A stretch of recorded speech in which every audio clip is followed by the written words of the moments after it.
Mallory. Hi. Hello. Welcome to Somewhere Else DIY. I'm so happy to be here. Thank you for Oh having my goodness. me. I'm so happy to have you here. And I'm so happy to have these 3 issues of Fruit magazine here. Hell yeah. Shall we just dive right in? I'd love to dive right in.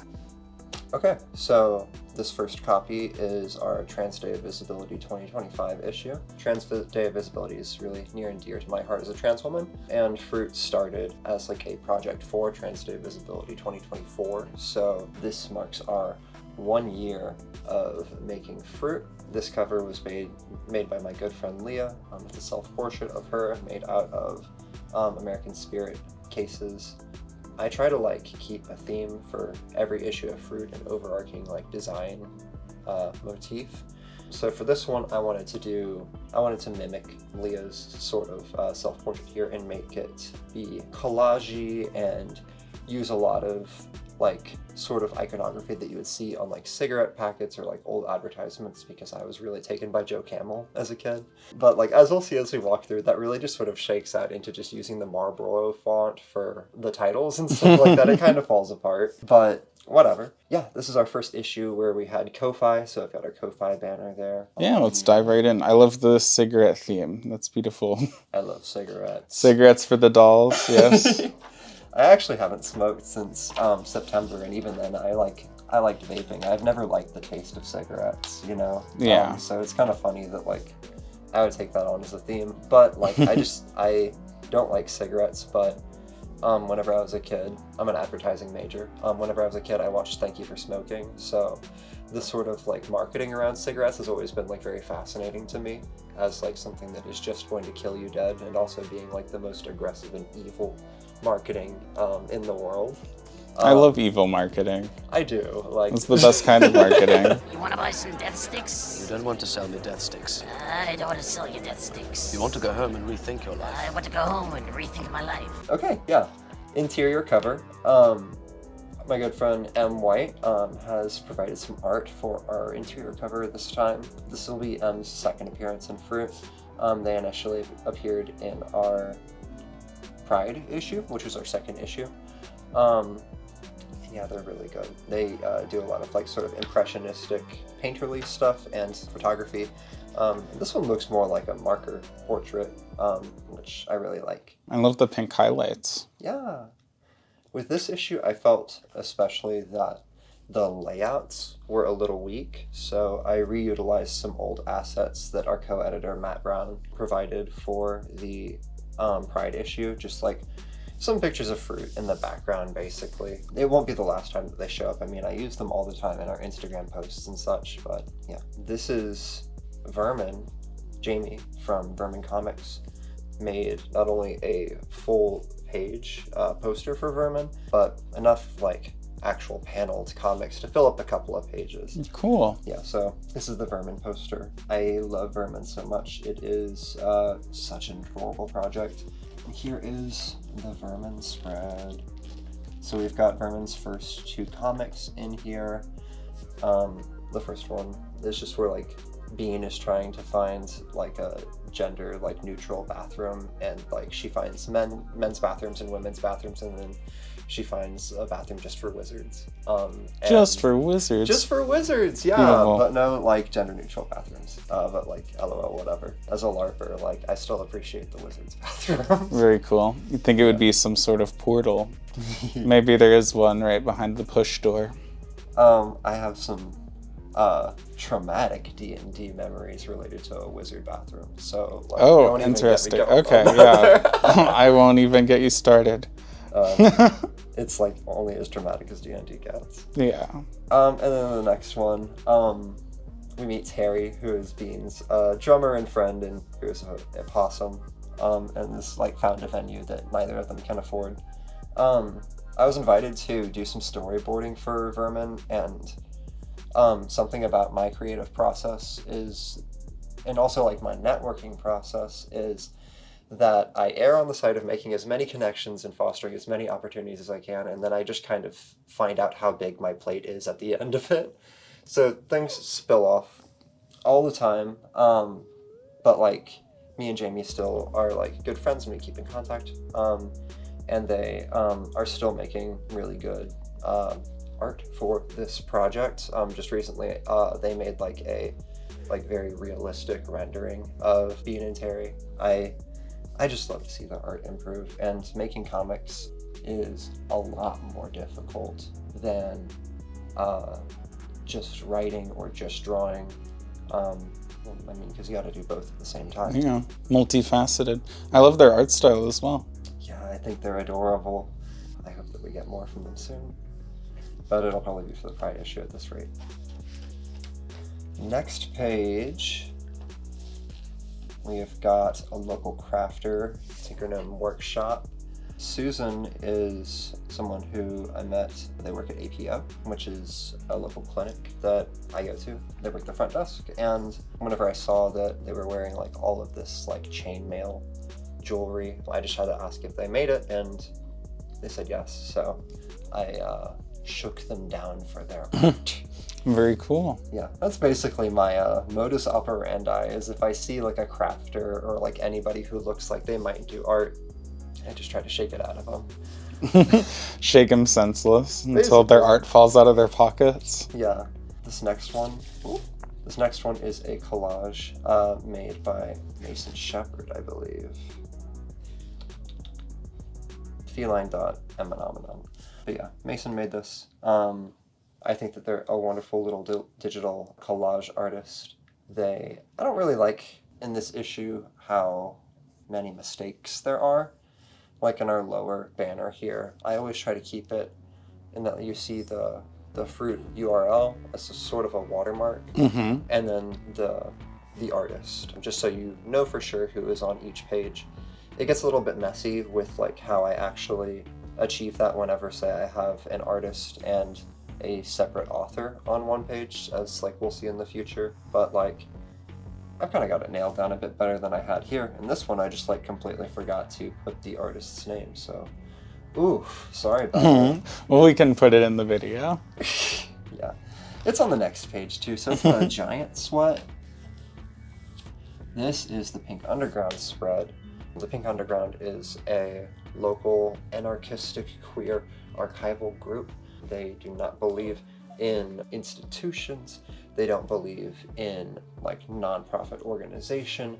They just do it from the passion of their heart, and they have done an awful lot. You should check them out at thepinkunderground.gay. That is their actual URL. Hell yeah. Yeah, they have so many resources. They just have a huge listing of movies, books, articles, you name it. Like any, well, more than any movie that you can think of is on there. They're really extensive and a lot more like user-friendly than some more institutional archival sources like Olga in town. They have like a really extensive database, but it's very dense and not very friendly to somebody who isn't like an anthropology major, for instance. Yeah, this is a zine. We have a zine within the zine. Wowee. On the next page, we've got another one on the back just to make the best use of the paper, because I really hate the idea of wasting white space. No blanks. Yeah, this zine is by my friend Tony Gratt, who just submitted for this issue, so hopefully we'll be getting him in this one as well. I love to include these zines because fruit is a zine. I mean, it's more of a magazine the bigger that it gets, but like seeing other queer artists make these little smash book zines is like what inspired me to make fruit, because like I would see people make these and copy them by hand or just like completely make them by hand, and I thought, well, what if you had someone to help you distribute that? So this is my way of helping to distribute the smash book style zines. I really like encouraging the owners of fruit to like tear it up, so that's why like it's like a cutout style thing. I've got my little diagram, Yeah. of how to make a zine there. And yeah, and also on this page we have Alex McVeigh, the Word Weaver. They are a poet of the Ghosts of Moon City. We just saw them read at Poetry Night just the other night. They're a really lovely poet. Wonderful ghost. Yeah. Next page is my article on Moth Market. This Moth Market was, this is an interview that I did with Minda and Emily at the second Moth Market, I think, that was held at Relics. If you haven't been to Moth Market and you're in the area, I really recommend it.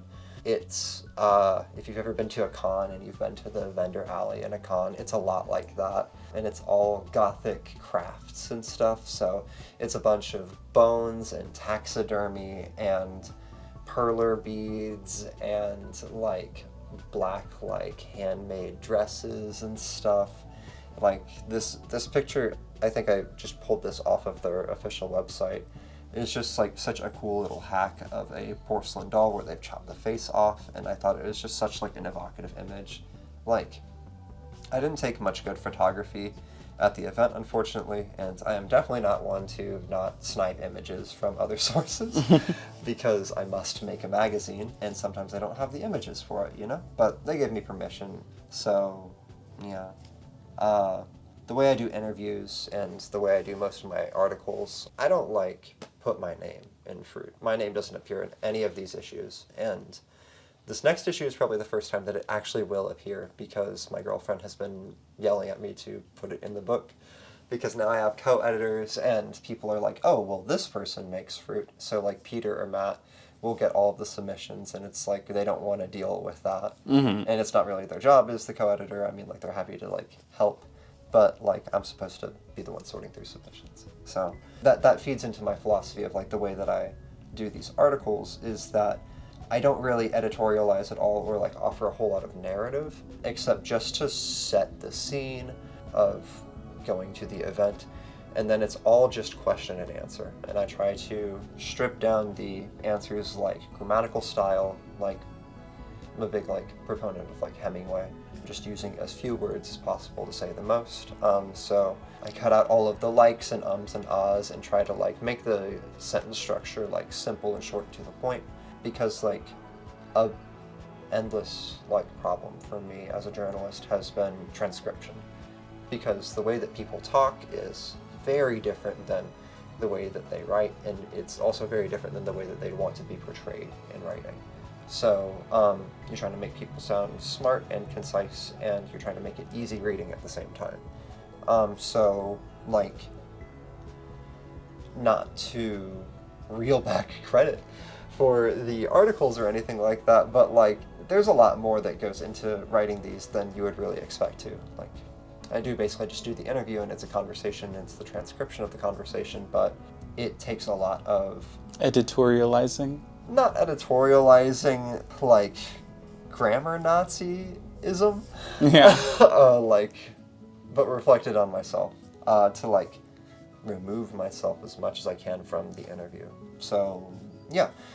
Well, like people like still say things like, well, why don't you put your writing in fruit? And I say, well, my writing is technically all over fruit, but I would never like publish like a story or a poem by me in fruit, because it's foundational that this isn't like a vanity project to me. This is like the queer community in Springfield and at large, you know, just reflected in the pages. This next page is one of my very favorite regular contributors, Powell, Caleb L. Powell, is now pretty much the whole time that they've been appearing in fruit, is based out of Baltimore, and they used to live in Springfield. Such a wonderful illustrator, great comic artist. Everything that Powell submits is a comic. The first time they made their appearance was in the Halloween issue, the first one, where they just made a 2-page comic, and typically 2-page comics is what Powell provides. They have a wonderful storybook illustration style. They do all of their lettering by hand. They always include their bio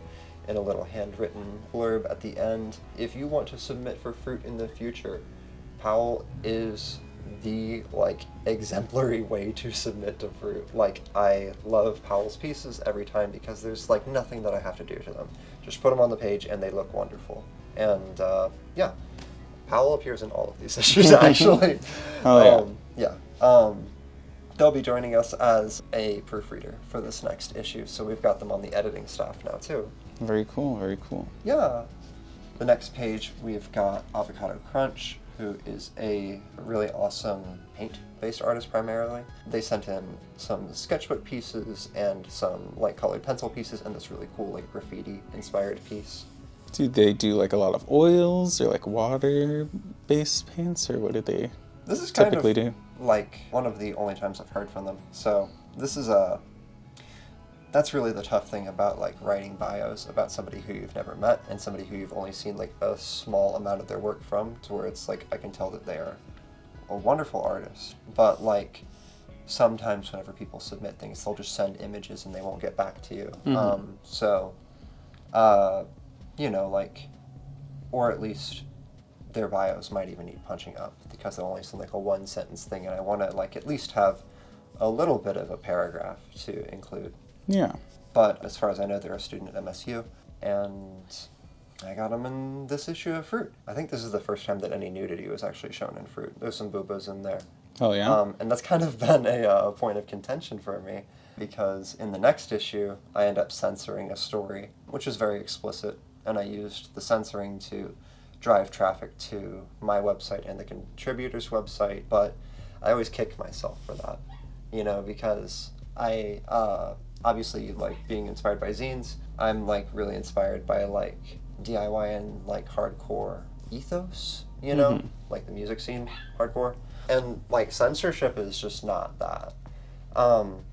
Well, not every medium needs to hold every other medium as well. Like, things can be separated, and, like, especially if you're driving traffic to the original uncensored work, like, there's no harm in that. I like to think that there's not. But at the same time, I like to think that, like, I'm not a gatekeeper. And especially over this last year, I occasionally do really feel like a gatekeeper. So I think that, like, increasing the team size has been essential to curtailing my ego, I guess. But yeah, I'll talk more about that as we move on, I suppose. Because like I said, it is a year-long struggle for me. We got New Metal Fairy here. I love designing Sable's spreads. They always send really nicely photographed pieces. They make really nice jewelry, and they have some really awesome costumes. So I've been able to really like flex my muscles as a graphic designer and as an advertiser whenever it comes to Sable's pieces, because like jewelry is like one of the most, like right there with cigarettes, is one of the most like classical things to advertise. So there's a lot of like examples and reference for me to draw upon. No, almost no one will agree with me on this, but like I really like the artistry that goes into some advertisements, especially like ones from the 80s and the 90s, like the hand-drawn poster style ones that you'll see in like Nintendo Power, or I keep a lot of copies of Vogue around for like layout reference. So yeah. They're great references for graphic design. I would say so. Sometimes the graphic design just kind of disappears into the photography. But like in cases like that, you have to remember that easy reading is damn hard writing. And if you're doing your job as a editor and as a graphic designer, people won't even notice that something was wrong. So yeah. Moving on, we've got one of my favorite pieces from Peter. I love this piece. It's called Party Animal. Like we were talking about, Peter just recently celebrated his 30th birthday. He's one of our co-editors. And in the future, I think that we're going to make like print posters for some of our contributors, and Peter is definitely in the running for one of the people that I want to be in that like opening run of posters that we make. I really think that this is a great candidate for a poster. Yeah, that would be rad. Yeah.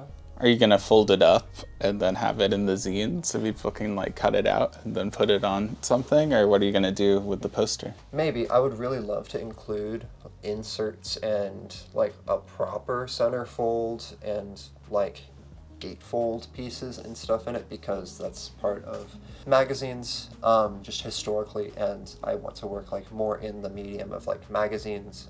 And this first year is like the first time that we were able to go through a proper printer, so maybe moving on I'll be able to like continue exploring those options. I haven't really asked the print shop if they can handle a gatefold like that, but I would really like to. My initial idea with it was that because now we own our own printer and we have like 11 by 17 like kind of flyer sized things, that I would just do a edge to edge print of that and roll it up like book fair poster style, and like sell them for like $3 to $5, and then like the proceeds go to the artist represented.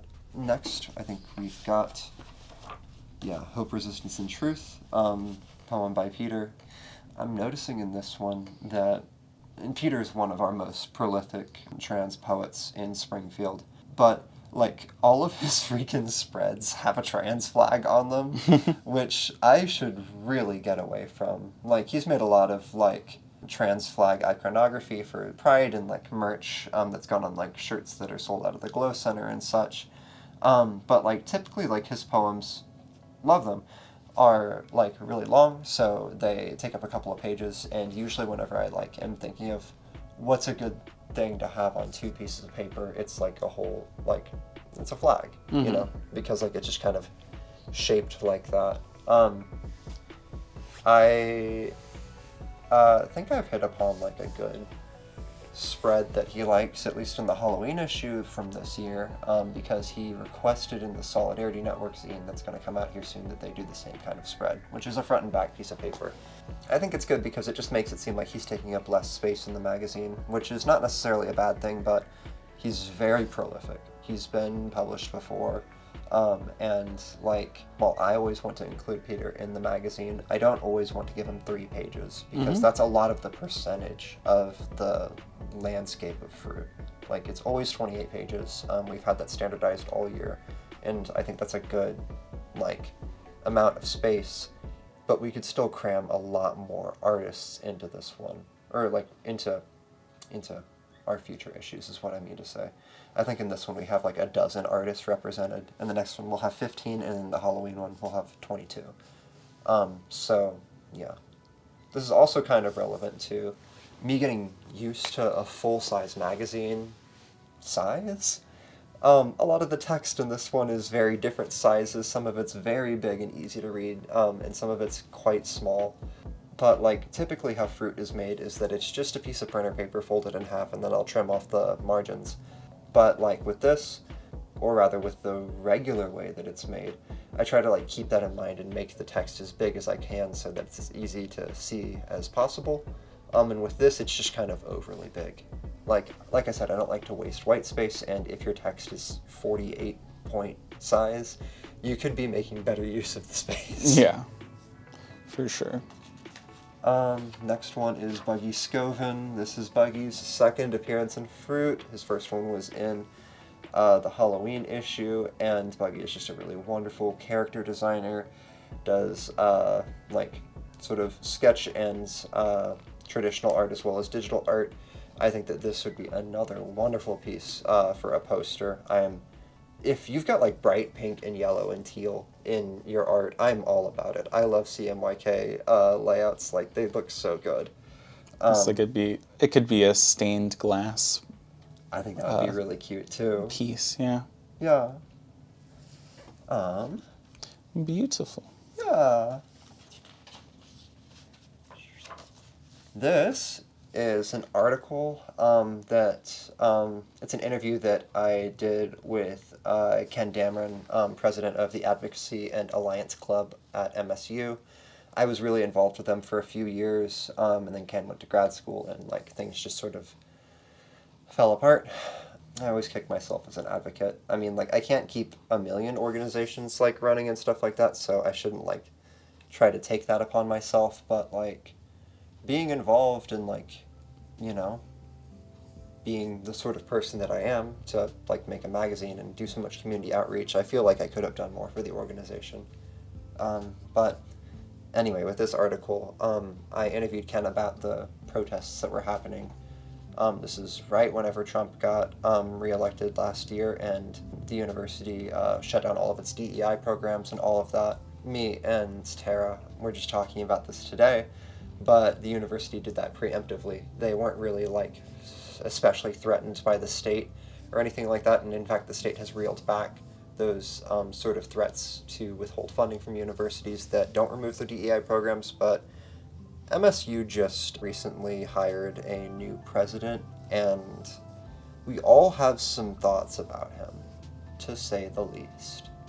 They folded for the new agenda, basically, and it's pretty nasty, you know? There's still a lot of people at the university who want to, like, help minority groups, and the university still has a lot of capacity to help, like, the community and its, like, own student population, even, but it would just rather kowtow to potential sources of funding in the future, because, I mean, a major revenue for universities is state funding. It's something that I struggle with in the magazine, even, because as I start, like, making these big issues, I start having to have to pay money to have them printed. I was very fortunate whenever Fruit was, like, first starting out, because I was never charged print costs, so I was allowed to blow through a lot of paper and a lot of color ink without ever having to pay for it, because I was assured that the lawyer that worked right next to us was killing twice as many trees as I ever could, and I think that that is still true. Yeah, those legal documents pile up. But yeah, Missouri State has been cutting funding for a lot of its art departments, a lot of its DEI stuff, like a lot of their social programs. And what they're using the money on is, like, new sports stadiums, new, like, equipment for the School of Business, which gets, like, the most donations. Like, they have their priorities where they have moved them. They've always had their priorities there. I mean, like, it's like a state university in Missouri. So Yeah. like, you couldn't expect too much else from them, but it's a real shame because the university's actual strengths didn't lie in its sports team, who fucking sucks. Even now that they're, like, in an upper division, they still suck. Like, the College of Business is lovely. It's beautiful. I'm an advertising major. Most of my degree was in person in the College of Business, and if you are really passionate about what you go in for, you can get a lot out of it. But I would hardly say that it was, like, especially challenging to get through the degree track. Like, this semester I was trying to get my certificate in advocacy writing, and the workload was so much more than I would have expected. I thought this semester was going to be an easy peasy one. I had a little bit of extra Pell Grant funding. I thought I would go for another semester just because why not? And basically any school except for the School of Business is a lot more difficult than the School of Business, which is, like, a real, like, well, the more students you graduate, the more funding you get, I imagine. Mm-hmm. But I'm kind of digressing here. We'll move on from this. Fuck school. Missouri State, you're going to get a piece of our mind. Yeah, I don't know. I give them a lot of money, so I feel like I have the right to criticize. Yeah. My wife graduated from there, from the School of Business, from the School of Accountancy. I'll be graduating this May. Oh, yeah. I've got everything that I need for my degree, but yeah, I'm getting a few extra things, and I'm really looking forward to being done with school. Hell yeah. Well, congratulations. Don't congratulate me yet. I guess I could still fuck it all up. I mean, yeah, I suppose. Credits. Yeah, here in the back, we can see Emily from Moth Market's art contribution, which is our rear cover image. I always like to bump my mic, I'm sorry. That's why we got a boom. Yeah, I always really like to consider the back cover because with magazines and print media, people read them like this. So, like, if you don't consider your back cover, then you're kind of, whenever people read your magazine in public, it's like a little billboard for you. And you gotta make use of that backspace. If you're not using it for literally, like, commercial, like, advertising, then you better make it at least interesting and informative. But we'll get there in just a sec. Our credits page is kind of getting big at this point. I really love making the credits page, genuinely. In the thank you section, I have a running list of, like, everybody who's ever contributed to Fruit. And we've got, like, over 60 unique artists showcased by now. This issue is also the first issue where we partnered with a local advocacy group. We partnered with START, Springfield Trans and Allies Resources Team, who puts on TDOV and TDOR every year. And they didn't, like, provide any, like, funding, but they provided a place to distribute the zine, and I don't know, I just have a lot of friends on the staff, so I definitely don't mind to plug their organization. And yeah, then other than that, I've got the places that I most frequently distribute: Fruit, Mudhouse, Bookmarks, Pagination, now the Story House, Aero Creative Reviews in the Glow Center. They will appear in every single issue, and I always keep a running list of recommended reading. Like, my peers in small press publication are some of my greatest inspirations, like beyond queer zinesters and beyond just like reading Nintendo Power or Playboy as a kid.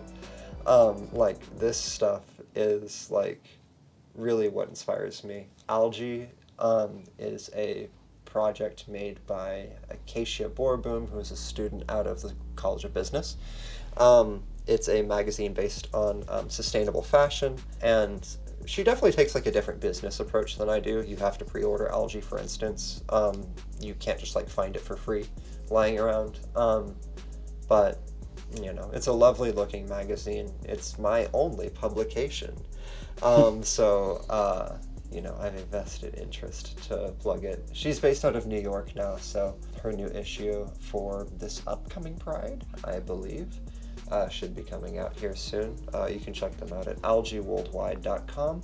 Next is Mother Magazine, which I actually think only has one issue, but it was just a really funny zine that I found at Bookmarks for Sale. Like, it's not very often that I pick up, despite loving the art, it's not very often that I pick up a magazine and I read it cover to cover right there. And Mother Magazine was one of those where every advertisement was handcrafted, full of jokes. The interviews are funny. Really, really recommend this project if you can find it.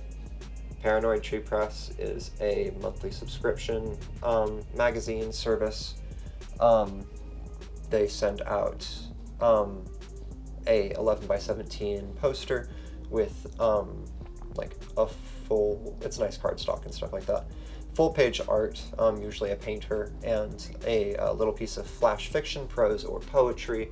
I really love to get mail that, like frequent mail that isn't junk, and Paranoid Tree Press is like one of those that I always look forward to getting. Your subscription that you pay for them goes directly towards the artists, and it's super cheap. I recommend them up and down. And the same thing with Temp Tats magazine. Tyler Treviano, based out of Houston, Texas, makes Temp Tats, which is a zine covering the hardcore scene and just the DIY scene there, and I think they are so cool. Tyler does a really great job. I first discovered Temp Tats through the documentary This Is Transpunk on YouTube. You should absolutely check it out. They just released a issue a little earlier this year where they interviewed some like favorites in our household, like Joe's Dream. I like them a lot. I recommend them. You should check out their Big Cartel. And then yeah, I've got some blurbs about Leah and Emily and our proofreader Taylor Ward.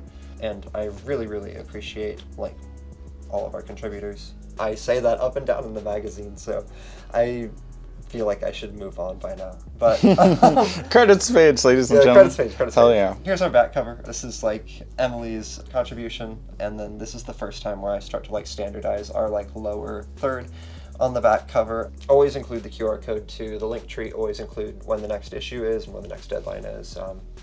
You know, some things that are like pretty easy from a design standpoint looking back, but whenever you're like, when you're in the trenches of magazine making, if you don't have these things like planned out in your playbook, I guess, you just kind of forget about them.